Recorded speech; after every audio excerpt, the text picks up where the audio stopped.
Yeah, so as Will said, we'll work in practice. Even though I finished here in March, I'm actually a project manager. Dan's an architectural technologist, Megan's an architect. So what we're doing actually is pulling all our resources together to deliver our scheme. So yeah, very long title. We just call it RUSS for short.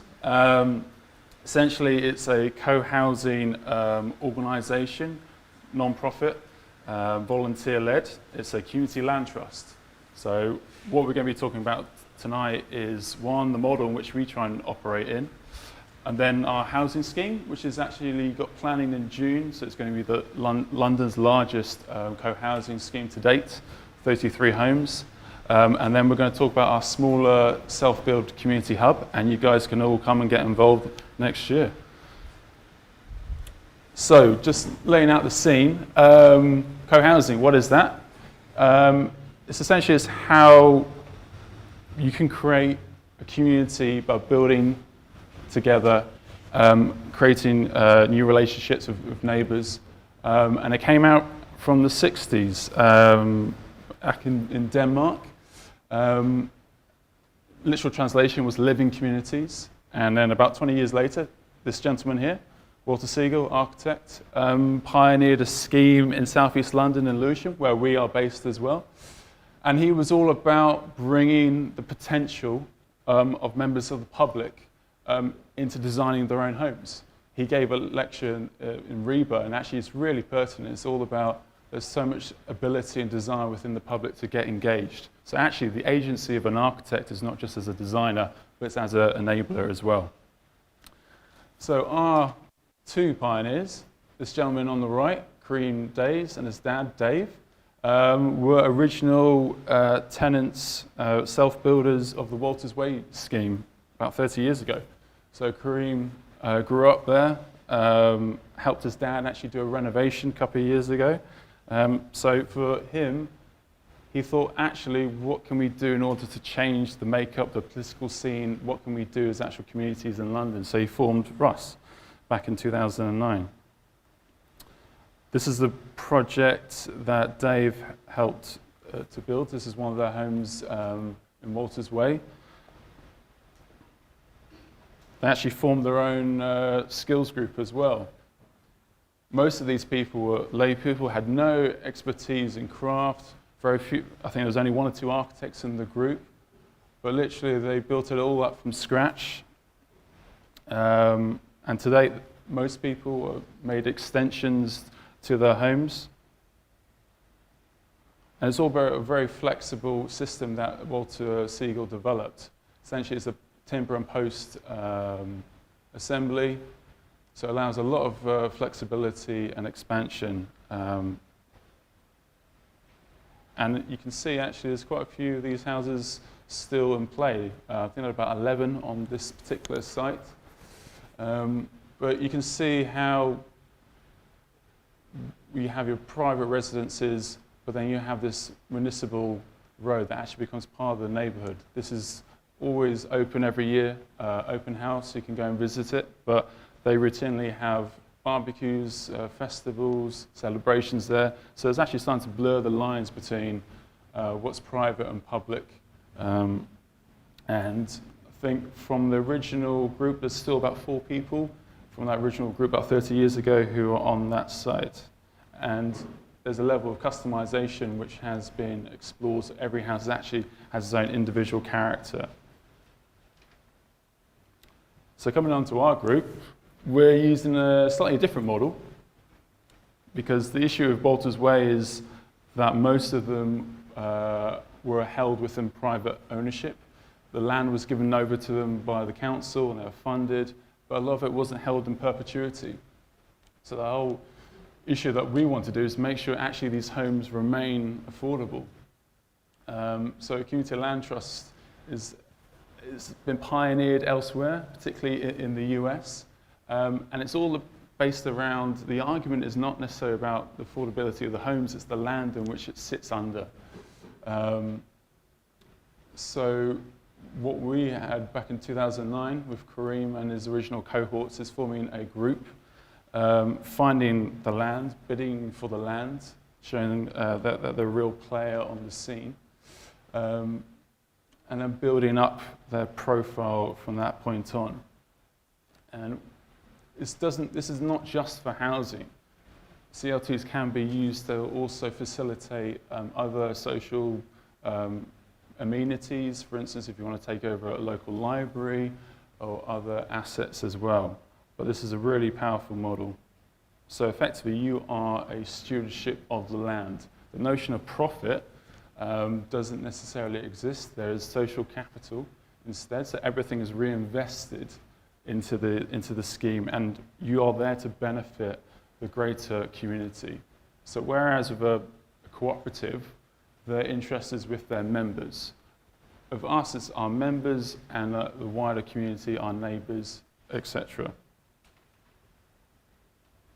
So what is actually community-led housing? This is a very long description, but essentially it's taking that element of co-housing, but also bringing in the level of ownership in terms of the design from the residents who will be occupying those homes. So there's a little bit, one of our guys is going to talk about co-design, and actually where as part of residents on the Church Grove scheme, they worked hand in hand with the architects in devising the strategy and the overall approach to design. And this is just a short illustration of a scheme down in Bristol. Now, it can seem quite crude, but this is all about this notion of fear that we have with open communities. And actually, over time, what's it called, the Yard Project, a lot of the residents actually became acclimatized to having this open doors policy, blurring the lines between the public and private land, breaking down those kind of barriers. And for all you rebirth stage nuts, essentially this is an example from a project in Brixton, and essentially where we have our stage 0, that's really about defining your group, forming who's going to be there, who's going to drive it, who's going to see it from beginning to end. And then once you start getting into your preparation and brief, it's about finding the site, securing it. Everything comes from the site. All your restrictions, but also all your opportunities as well, because you've got to understand the local area, the other amenities you can bring as well. And obviously you then start going into the more areas that you probably recognise in terms of concept and developed design that then will then follow from that. And then obviously when you've got in use, this is usually sometimes things that architects don't necessarily focus on, but actually what's the long-term value of the scheme and how is it going to be managed. So setting up a group, that first stage 0, are we all right for time? Good. What is your manifesto? What are the principles by which you're going to judge the success of your community and how you're going to engage with one another? Because this is going to be a really hard process. It's not easy. So, for instance, we say, of course, this is all going to be truly affordable. Now, what is affordable? The mayor, I think, defines it as 80% of the market rate. Now, in some areas that may be truly unaffordable, but you've got to work within those means, unfortunately. But really, for us, it's all about the level of control and authorship and ownership that we have about affecting our own neighbourhoods. So when we talk about co-design a little bit, it's not lip service. It's really there to help you, even before you get on site, you get to know your neighbours. You get to start to interrogate what are the principles by which you live by. And then how did that then start to formulate RUSS's overall agenda and how they approached the council? So again, at the centre, at the heart of it was affordable homes. Some offshoots were sustainable development, training. So again, what are the amenities, the opportunities that you give to the local area? And then that starts to tie in with some of the other council's aims. Again, apprenticeships, some dwellings earmarked for those on social rent. So those are on the council's waiting list. Some will then come into our new development as well. Then to firm it up a little bit more, how does that then impact your kind of overall governance as a community? Because you understand there's so many players involved. What you're dealing with is not design in isolation in a bubble. You're dealing with a very politicized dynamic here. So again, members. We have about 800 members. Not all of them are going to be residents. There'll be about 100 of those members residents. But a lot of them do want to get involved in volunteering because this is an outlet that they really care about, and actually it's one stepping stone for them to get involved and start having an impact on that conversation. We do have a project board, professional oversight as well that help feed into this process and take us through this long journey. And obviously residents and volunteers, me and myself, sit in both of those categories. And then it's all a feedback loop, and at the heart of it is this kind of co-design process. So it becomes a feedback loop. So the architect, I imagine if they first approach us, they'll be a bit concerned, my God, we've got 33 homes, that's 100 people. How do we consolidate that into a design brief?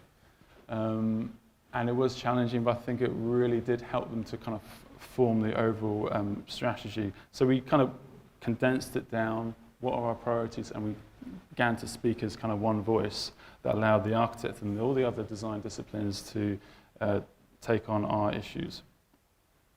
And again, we're all about collaboration. This was a project, a live project we did with the MArch students in Sheffield University back in 2014. And again, it does demonstrate the wider breadth that you need to start linking in with. So our banks, systems that we're having to... You right for time? Okay, I'll speed up. How is this all kind of funded? This is it's quite a tricky one. And how do you find the land? Again, when you have all these aspirations, you've got to find somewhere to apply it to. So some of the schemes that are live at the moment, GLA have the small sites program, which any other community can sign up to and bid for. Again, there's a whole host of other opportunities, charities, which are willing to collaborate with you. There are some parliamentary legislation which has come into effect over the past couple of years. So, for instance, the Self-Build Register of 2015. That one is probably one that's going to be most applicable to London because every local authority has to run and maintain a self-build register. And actually there's been one that's run by the CLT network for the past 10 years, and I think they've got over 15,000 people on that list. So there's a real appetite. And again, how do you dial into the local power network? This was the previous mayor of Lewisham. This is now the current mayor of Lewisham.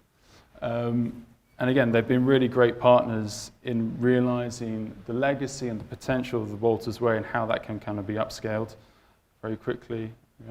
Money. So again, this can be a dirty word in an architecture school, but how do you bridge that divide?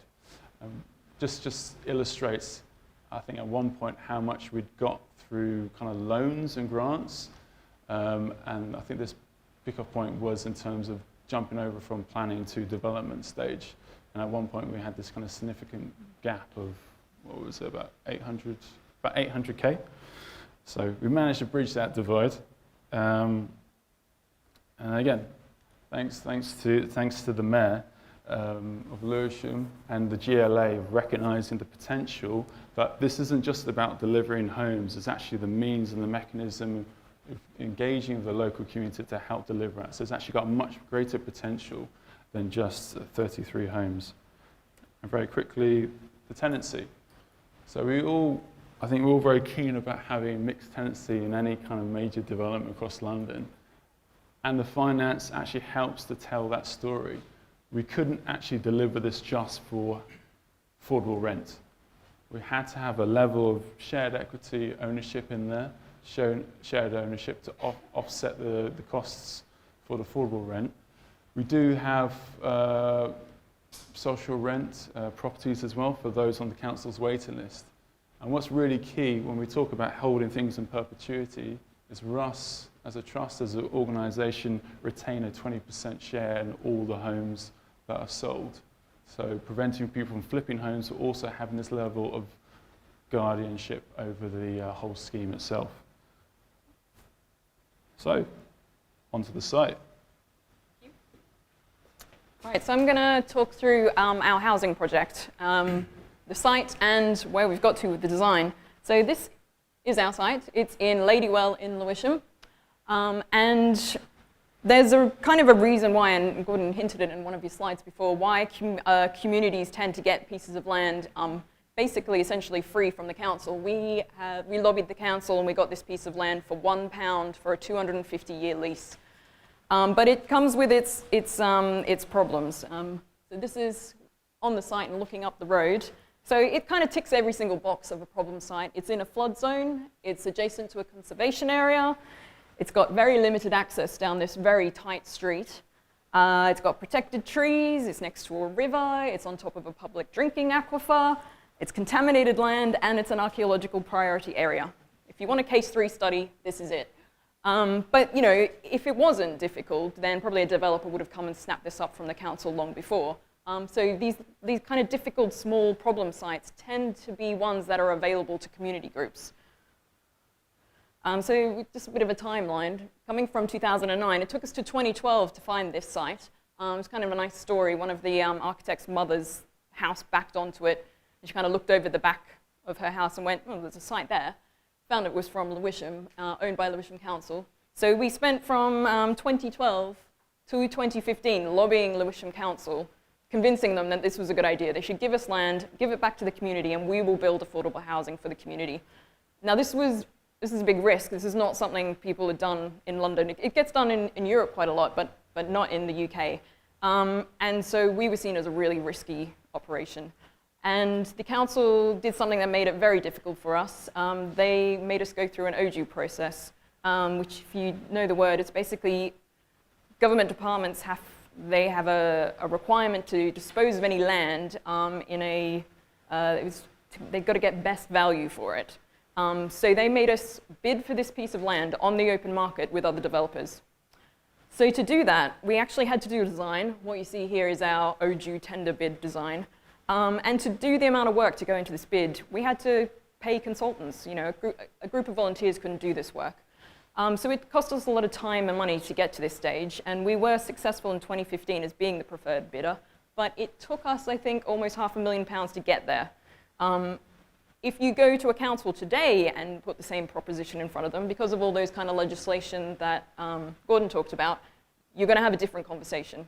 So, I mean, we like to think we are a prototype project, and we have hopefully broken down some of these barriers, but it took us a long time just to be able to get to be that preferred bidder. So 27 months. That sounds more impressive, 27 months. So we become the preferred bidder, and then we do something quite interesting that generally I don't know many other schemes do. We picked the residents who would live in the scheme before it was designed. And we did that by a ballot, which may be a little controversial, actually, because that meant all these volunteers that have been working for years to get to this stage, RUSS decided, because this is a community scheme, anyone who was eligible to live in the scheme, their name would go in a hat, along with all these volunteers who'd done all this work, and it would just be pulled out. The eligibility criteria was you had to have lived or worked in Lewisham for 2 years, and you had to show that you could afford the flat that you were going for, whether that was shared ownership or shared equity. So we have had volunteers who did 5 years worth of work and they didn't get a home. I think it's kind of an interesting point, but it was, you know, very fair way of doing it. So this was us. This was our first meeting as a residents group before we started any design. And I like this photo. Gordon will remember this. There's Dave in the corner. He was giving us his rousing speech of what it means to do a self-build project. And he was like, you'll be 2 years of your life. You will go on no holidays. You won't see your friends. You will only see your friends if you buy them a beer and you get them to come build your house. It's going to take over your life, but it's worth it. So we didn't really know what we were getting into. Potentially, we still don't. So we took that OJU design, we put it to the side, and we said, right, we're going to start again. and we're going to do it with a residence group. The people are actually going to live there, and we're going to do co-design. So what do we mean by this co-design? There's kind of other kind of words that are thrown about: participatory design, consensus decision-making you may have heard of. And this is just one of these kind of ladder of participations that's out there. And it ranges from kind of the negative side of things, you know, outright manipulation of an architect, hopefully not doing, through to some kind of, you know, box-ticking tokenism where, you know, you ask, oh, do you like this, do you like that, and you kind of ignore what they said and you do your design, right through to actually where we hope we stand is a true partnership. I would say RUSS ended up about here. Because when you see a bit later, with the best will in the world, residents are not the only stakeholders in the design. You've got planning authorities, you've got other existing neighbors, you've got the environmental agency. So I think this was really good, and I actually disagree with this, that's tokenism over there, because this level of partnership is actually really hard to do, and is, I think, the right balance to actually get a feasible scheme. So to do co-design, you basically need some core principles, which RUSS had, the ones that Gordon said before. And you need some methods and tools and processes, because it's hard to get a group of lay people who don't talk about architecture and design to talk about the spaces they want to live in. And you need a really good facilitator to do that. And those were the architects for the housing scheme, which were employed by RUSS. That was Archetype. And John Broome Architects. John has a long history. He worked with Walter Siegel in some of the original schemes. He is the man to go to for self-build and community. So it's very exciting to have him working on the project with us. And the important thing is to have, you need enough time to do co-design properly. And in some ways, the delays in our project, for other reasons, helped us, I think, because we had quite a long, I think May to, like 8 or 9 months, these workshops took place. So it started with a big festival ideas, which was one big day workshop. And then we had a series of evening workshops. And each time the architects took feedback and then collated it and kind of had this iterative kind of briefing going on. So this is from that festival of ideas, our first workshop. And they use these really nice tools to kind of get everyone to talk about it. So for instance, having lots of images is really important. You can't just say to someone, oh, you know, what kind of house do you like? It's really hard for them to express that. But you can show them a lot of images and people can go, I like that, I don't like that. And so we'd kind of organize them into things that were controversial, things that were essential or nice to have, and we discussed key questions that the designers wanted us to kind of consider and feed back to them. And Archetype and John Broome took that and made this a design menu. And I think there was about 6 revisions of this. And that basically became the brief for the architects for the scheme. And it works really well, I think. And as an architect doing this process, it made me realize you've got to talk about architecture. You've got to be careful of the words you use. I mean, I think I said at one point, oh, how does the circulation work? And someone went, what's circulation? And you don't realize, I thought that was quite a standard word, but you realize people don't talk like that generally. Showing lots of images. A nice part was we were all asked to draw our current homes and then say what we did and didn't like about them. And it is really important to have areas where kids can, there was always a kids table set up at these workshops, so parents could always come, both of them, and be involved. This is them making their dream home out of paper. So we did all that nice process, and we came up, this was kind of the design that developed. It's not too dissimilar from the OG design because the site constraints kind of only allow you to do so much on this site. And then we went out to the general public consultation and planning and the environmental agency, and they had a whole other raft of stuff that they wanted us to consider. And we had a lot of problems from that point. We were about a year delayed getting our planning in and approved, which makes a massive difference to a project, especially a community land trust that doesn't have money. I mean, we literally, I think we were so delayed, we ran out of money at one point. I remember being at a meeting, we had £300 in the bank, because the types of grants that you get as a community, they're very much tied to milestones. And getting planning was a massive milestone that was going to release all this funding. But we were bogged down in concerns from the environmental agency about flooding. They had this requirement for a maintenance zone along the river, which was going to eat up 8 meters of our site. In fact, this overhang, see, there's the river there. So they wanted this 8-meter zone, and the architects proposed an overhang. So yeah, you get 8 meters, but we're going to just overhang. Nope, environmental agency would not accept that. It took a long time, and there was concern also. A big part of the residents also was about, they wanted some individualism in the design. You know, we don't just want a cookie cutter development. We're here as a community. And there were a lot of discussions about how will the building hold together as a whole, but also residents can, you know, personalize the outside of the building somehow. And the planners were really worried about that. They want complete control. They don't want to give over the residents to be like tweaking things. So that was a concern of theirs. And then we had the existing neighbors. I mean, we like to think of ourselves as a really approachable community. Everyone's happy. That doesn't mean anything to neighbors who you're building next to. They have the same, rightfully, the same concerns as anyone building next to them. Concerns about parking and noise and disruption.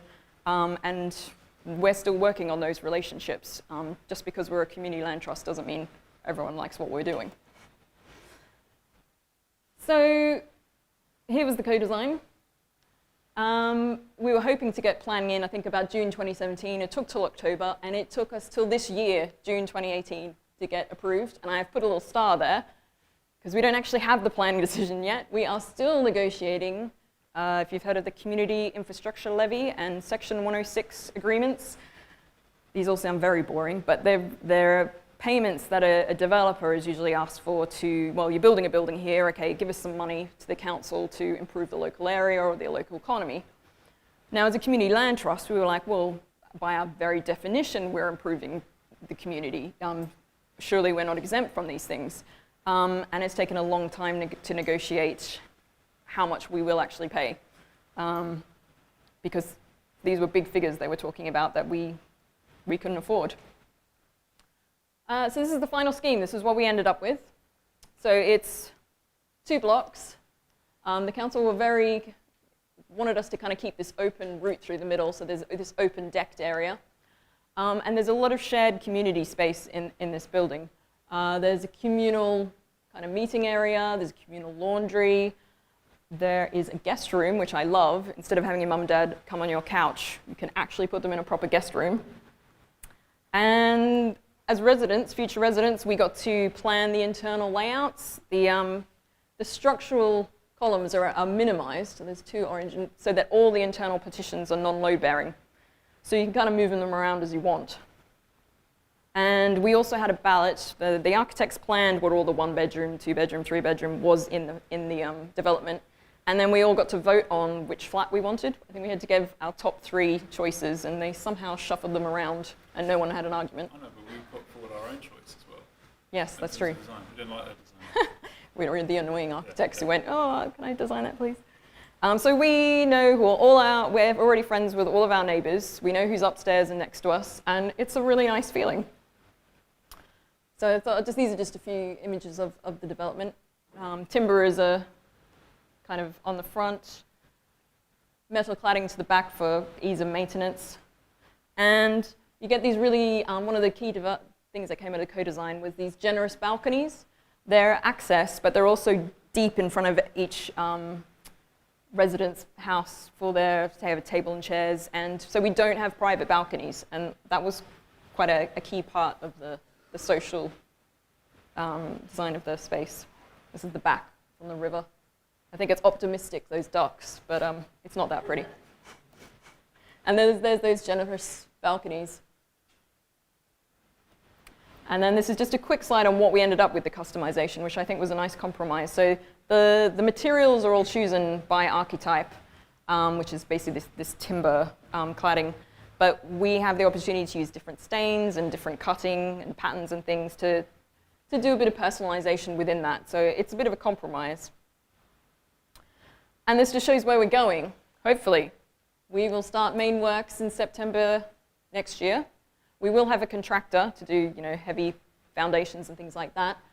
But this is a self-build scheme. And so we're going to get involved about mid-2020 when the cladding and the kind of fit-out works occur. And all going well, stay tuned, autumn 2021, we will be finished. And I'm going to hand over to Dan, unless you want to. No. Thanks. Which one's? Oh, you got to do it here. Cool. Yeah, hi. Basically, as you saw from the previous slide, the actual date for when the site was going to be completed was 3 years' time. So RUSS had gone to the effort for the last 9 years of actually trying to secure a site in the first place. So there was an idea at the AGM they had in 2017 of actually how can we utilise this valuable site that we've got pretty much for free and actually make it of use before the actual main build was going to be completed. So basically developed a pilot project, and the idea for that came about providing a community space. There's a community space within the residential scheme, so this was seen as like an opportunity to sort of provide that link earlier and outreach to the community, generate a bit of goodwill with the local residents, and provide actually a valuable sort of asset to the area before the housing scheme is completed. But there was quite a lot of other drivers as well for actually creating a space. Primarily, RUSS, as an organisation, didn't have a HQ or didn't have a base. We used to go around people's houses or rent rooms in pubs or places like that. At the time, this idea came about, really, but there was also a new RUSS school, which is a school for community-led housing, which is basically a way of, there's a collection of modules where people learn how to basically self-build, how to set up their own community land trusts, that kind of thing. But we also felt it was a really good opportunity to teach people, to give people the opportunity to actually build something in inner city London. It's not something that's very common, so we were keen to progress with that. But also as well engage with the community, which led us to create a space for the wider community, but also for RUSS as well, and for the residents of the scheme. Yeah, so we talk about this being a community hub. There's 5 key facets to that community, I suppose. It's RUSS itself and the residents and the volunteers. There's the wider community within the area of Ladywell and Lewisham, so local residents. Then there's people who have come from a sort of building and architecture side, really, just intrigued. So like apprentices or architecture students or just generally anyone interested in Walter Seagull. And yeah, just people interested in sort of community builds, I suppose. So the timeline for our projects, as you can see, ties in, or it has to tie in with the main build. But it's always like a subsidiary of the build, so there's quite a lot of constraints that we have to fit in with. But as I say, the idea sort of started March last year, working out how we're actually going to fund the thing. There was an opportunity that came up for a crowdfunding campaign, so we very speculatively just thought, okay, we'll just knock up an application form, chuck it in and see what happens. And as you can see, it was successful. And from then on, we've been sort of developing the design and trying to get to the stage that we're at. So talk a little bit about crowdfunding. I'm sure everyone knows what crowdfunding is, but basically for us, it was a good link because it firstly provided us with some money to actually build the thing for a charity that didn't have any money. But also crowdfunding is inherently about community, not necessarily your physical community, but your social and online community. So there was a good link with that. What was even better for us was the crowdfunding campaign that came about just after we got permission to develop this scheme of idea was a crowdfund for London, which is Space Hive, where they're like the platform, and the GLA back it, really. And it's all about community builds, so it's a great coincidence, really. And it's split into 2 parts. There's the first part is where you crowdfund, essentially, and you pick your audience and you try and obtain money. But the second part was dependent on how popular your project was, how popular your scheme was. You would then enter into an opportunity to get a grant directly from the Mayor of London, which could be up to 50k, which is not a small amount for what we were doing. There's an infinite amount of reasons why you would crowdfund, but essentially for us it boiled down to the fact that we wanted to build this building.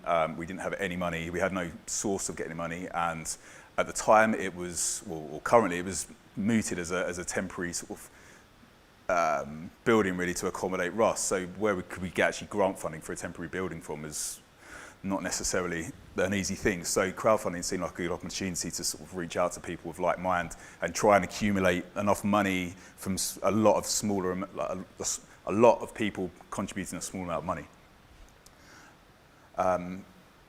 But in order to do that, really, there was three key things, and that was actually trying to work out how much we could get, how much we would need, but also try and be realistic and actually think like what are we actually going to get to achieve, and also who we were going to target for that. Whether that's, I think in the crowdfunding, sort of, they gave you like a guide basically of how to do it, like a strategy, and it was like family and friends was like top tier, work colleagues was the next tier, then other like further and further out, bigger and bigger sums of money. But in the end, we got 320 backers, but we raised nearly 53,000. So 23,000 was from crowdfunding, but then our project got selected to go to the GLA and get a grant, and we got a grant from the Mayor of London for 30 grand as well, which put us up to our target, which was worked out with the QS at the start. So now we had the money. We were trying to really work out, essentially, we were creating the brief. From what the guys were saying, we've obviously got a tight site. There's a lot of problems with the site, a lot of constraints on that. Location with neighbours, trying to incorporate it into, we know that what the main build is going to be, like the 2 housing blocks, so try and build that in. And try and create it in a way that could be deconstructed so we did have that flexibility. But also trying to meet the aspirations of what made the crowdfunding campaign so successful and the project so appealing was the sort of overarching sort of like ecological sort of focus of the project with natural materials, reclaimed materials, potentially off-grid services and rainwater harvesting, trying to offer workshops for people to actually sort of upskill and learn how to build and make a building that could be deconstructed and to give it that flexibility to make it seem like it wasn't just going to be wasted when we did need to move it or sort of change its construction, I suppose. So here's the site. I've seen it before, but this is the main entrance into the site. This is the really tight road, Church Grove. This is one block and the second block of the main housing build. It is tight, and there's not really many places it could go without sort of disrupting the contractor's sort of compound area and also enabling the main project to be constructed over the next 2 or 3 years. So we plumped for the corner really, which is as far away from pretty much anyone seeing it, apart from the neighbours who coincidentally are the people that want it leased. But this was, like, for logistical reasons, this was the best location for it. It also enabled us to sort of segregate the site off to enable the main build to go ahead with contractors and for the public to actually use our project for, I don't know, for yoga or whatever they were thinking, whatever they're going to use it for after dark and weekends and things like that. So we submitted for planning in June and got the planning application, successful planning application without any issues really. The idea for the build really was something that was small, that we can self-build, but also relate to Walter Seagull directly, but had a sort of bit more of a contemporary sort of, upgrade, I suppose, on what is traditional sort of Seagull builds. We try to keep like a strong sort of materiality really, and trying to accentuate that. So we've got the exposed sort of natural materials there, carbon straw. We've got a green roof, and we've got the timber. We try to use that in an interesting way, but also worked. So we tried to get as much sort of passive solar design in as possible because of the location of the site and where it was orientated, and the trees and the buildings and everything around it. Luckily, we had a volunteer who is a structural engineer who happened to be working on a house in Seagull Close at the time, so that doesn't happen very often. But he's part of our design team, and these are basically the structural model. As I say, it was a pretty standard Walter Seagull construction, like post and beam construction, bolted through, set out to a standard sort of 2.4 metre grid. We also had to use, or take into account the root protection zone, because all these trees were protected, and the root zone sort of came out here. So we've used pad foundations to sort of float above the roots, so we could actually get through the arboriculturist requirements. We're thinking about using screw piles, which are really thin sort of piles that you screw into the ground, but they were quite expensive, so we had to think about the budget again. And in terms of the layout, really, it's a pretty simple box, 50 metres squared, basically to enable people to have some flexibility of use of the space. Access is up the ramp and around the back. I think, go back a slide. Oops. The doors are here, so it's a bit weird. It's probably not really at all. But basically, because the main build was going to be going on, we had to try and get access this way, so we wouldn't have Harris fencing and put in front of it, which would obscure the whole building in the first place. So that was sort of the logic of why we inverted the entrance. Wrong way. Yeah, so talking about materials, we wanted to try and one of Russ's key ethos was sustainable design, sustainable construction. So we wanted to try and bring in some low impact materials. So we're looking at straw bale as an option, or cob, which is like clay and sand and straw combined into sort of blocks, or you lay it wet, similar to rammed earth, or a hemp and lime, which is sort of a more natural sort of concrete kind of construction. Also using green roof and just scavenging materials where we can get, and obviously a strong timber sort of ethos into it. We didn't really think at the start how we were going to get hold of reclaimed materials. If who chucks away enough timber to build a building with, but it turns out pretty much anyone, really. We got the Walter Siegel exhibition at the Architecture Association, which was basically half the footprint of the building, so we've got that. We've got loads and loads of timber from Crossrail sites across London, which are basically winding down. We've scavenged PPE from Crossrail, and we've got guttering that we found somewhere, and this is Gordon and the rest of the guys collecting timber from John Broome, who was the architect for Walter Siegel, who did this exhibition. So it's all quite a circular, sort of interconnected sort of network of people. We also heard about, because we wanted to build with cob, we found there was an art installation in Peckham Levels in the car park near Frank's Bar. I don't know if you know. Basically, this was all made out of cob blocks. They were chucking it away, so we went down there a couple of weekends ago and yeah, just took what we wanted from it, really, which was really handy. Wrong way. So yeah, we're basically at the stage where we're collecting materials to build, which is actually one of the challenges of trying to do something like this, trying to self-build and trying to, especially using reclaimed materials, is that you need a site. Basically, you don't know what materials are going to come up and when they're going to be available and how far into the future you may actually be starting, so you need somewhere to store these materials, which is something we didn't really necessarily anticipate would be so crucial at this moment in time. So we've been spending the last 6 months trying to negotiate through various sort of council requirements, access and a license to actually use the land, and then get a shipping container on it, and then actually start finding materials to bring those in. Then you need a van, you need a truck, you need to make sure the materials that you get are actually usable and appropriate. You don't want to be collecting stuff and then chucking it away anyway. Other big challenges are trying to coordinate a big cohort of really sort of energetic, well-intentioned people that may only be available very sporadically or have very specific interests of what they want to get out of it. It's trying to coordinate that and harness that sort of energy in a sort of positive way.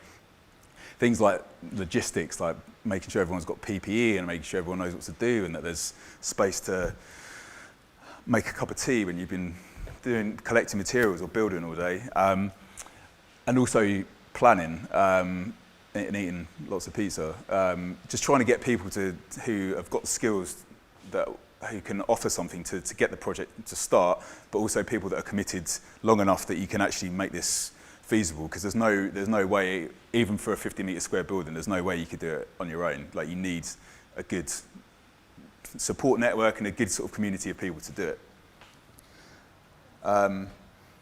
So yeah, basically, if you want to see where we're due to start on site spring next year, and we need as many people as possible. So please follow us, and you can see updates of where we are, and come down and give us a hand. There's still design stuff to be done. There's I don't know, there's the building. There's pretty much everything that you need to start a project. And wrong way again. And just a few lessons learned, I suppose, and positive things. Yeah, develop a strategy with your volunteers. Make sure you've actually got a bit of a clear plan in place of who you want to target, how you're going to do that, because it can get quite chaotic. We've had a few. Well, we've had one chap who came in like a bull in a china shop and probably left when he didn't quite get things the way he wanted them to be. Try and keep your donors, try and remember the people that have contributed their money. It's out of their own pockets, so try and keep them involved, up to speed of what's been going on. That increases outreach on social media and things like that, which can get more people in. And yeah, just try and keep as many people on board for the project as possible, because you never know when you're going to need sort of a large amount of labour at very short notice. And what it's helped achieve really is, the major thing, I suppose, is empowerment, really, like giving people the skills and the experience to actually do self-start, self-fund and self-build your own projects, no matter what the scale. And for RUSS, it's put a project on the map. It's the first project. It's like the main one's not going to be done for a few more years, so it gets people talking, it gets people involved, and most of the people you find actually wanted to join RUSS because it was a self-build and they wanted to build. So trying to get things on the map. Yeah, and this is the original Walters Way, and as I was saying at the beginning, that's Dave Days there. He's still going strong, 30 years later, and this is the new crew. And yeah, here's some info if you want to sign up and get involved. Cool, thanks.